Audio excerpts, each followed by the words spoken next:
Approuvée en 2007 par l'Union africaine, la Grande Muraille verte est l'une des premières initiatives internationales sur l'environnement et la gestion des terres qui rassemble des pays africains et des partenaires internationaux. Il est conçu pour lutter contre les effets du changement climatique et de la désertification en Afrique.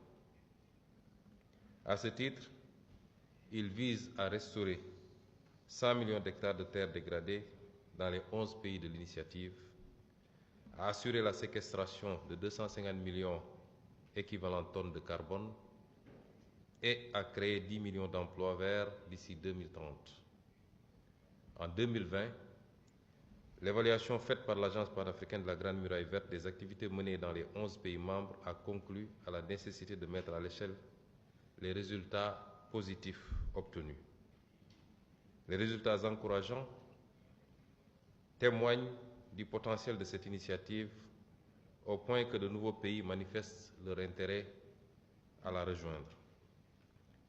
Dans un Sahel confronté à une croissance démographique rapide et une jeunesse en quête de perspectives durables, ce programme représente une réponse concrète aux défis migratoires et socio-économiques qui nous interpellent tous.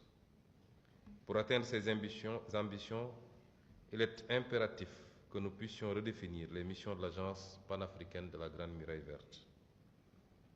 Elle doit en effet être adossée à une structure capable non seulement de coordonner, mais également d'orienter, de rechercher des financements, d'assurer le suivi et l'évaluation des résultats attendus et de renforcer au besoin les capacités d'intervention des agences nationales afin d'atteindre les objectifs.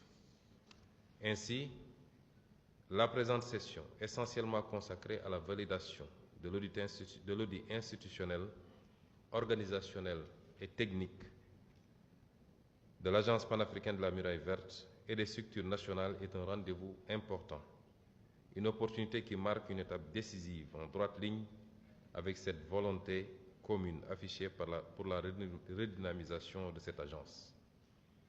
Je voudrais donc saluer le résultat remarquable de cette